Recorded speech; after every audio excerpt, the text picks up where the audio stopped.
Hello friends.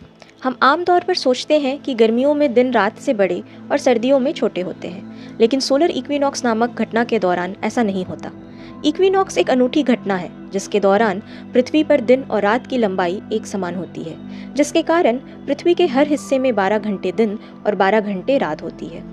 ये एक ऐसा समय होता है जब सूर्य पृथ्वी के उत्तर या दक्षिण के बजाय सीधे भूमध्य रेखा यानी कि अर्थ के इक्वेटर के ऊपर दिखाई देता है। अन्य दिनों में ऐसा नहीं होता। इसे समझने के लिए हमें कुछ बातों को समझना होगा।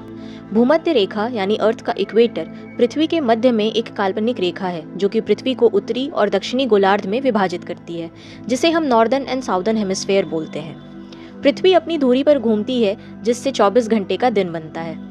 पृथ्वी सूर्य के चारों ओर चक्कर लगाती है जिससे 365 दिनों का एक साल बनता है। पृथ्वी की कक्षा यानी उसका ऑर्बिट एक परफेक्ट सर्कल नहीं है, यह एक अंडे के आकार का होता है जिसे हम इलिप्टिकल शेप बोलते हैं। इसका मतलब है कि ऑर्बिट में एक बिंदु है जहां पृथ्वी सूर्य के सबसे करीब है और दूसरा जहां पृथ्वी सूर्य से सबसे दूर है। पृथ्वी की धुरी सूर्य के चारों ओर अपनी ऑर्बिट के समतल से 23.5 डिग्री झुकी हुई है और इसी झुकाव के वजह से पृथ्वी के एक हिस्से में रोशनी देर तक रहती है और दूसरे हिस्से में कम। और जिस हिस्से में रोशनी ज़्यादा देर होगी वहाँ दिन लंबे होते हैं और रात छोटी, और इसी का उल्टा दूसरे हिस्से में होता है। अगर धरती सिर्फ अपनी धुरी पर घूमे तो यही परिस्थिति हमेशा बनी रहेगी। एक हिस्से के लिए दिन हमेशा बड़ा होता और एक के लिए रात बड़ी होती।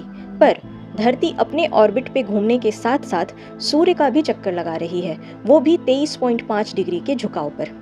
इन सभी फैक्ट्स के कारण मौसम में परिवर्तन और दिन और रात के समय में अंतर देखने को मिलता है। सोलर इक्विनॉक्स हर साल 2 बार होता है। पहला लगभग 20 या 21 मार्च को और दूसरा 22 या 23 सितंबर को। दोनों इक्विनॉक्स सीजन चेंज यानी कि ऋतुओं के परिवर्तन को दर्शाते हैं। इन्हें वर्नल और ऑटोमनल इक्विनॉक्स कहा जाता है।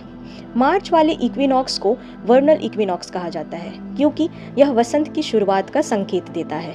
वर्नल का मतलब ताज़ा या वसंत की तरह नया होता है। सितंबर इक्विनॉक्स को ऑटोमनल इक्विनॉक्स यानी कि शरद ऋतु का इक्विनॉक्स कहा जाता है क्योंकि यह पतझड़ के पहले दिन का प्रतीक होता है। सितंबर इक्विनॉक्स के बाद नॉर्दर्न हेमिस्फेयर में सूर्य धीरे धीरे बाद में उदय होता है और पहले अस्त हो जाता है। इससे दिन छोटे और रात लंबी हो जाती है। साउदर्न हेमिस्फेयर में इसका उल्टा होता है। तो आज के लिए इतना ही। Thank you for watching the video.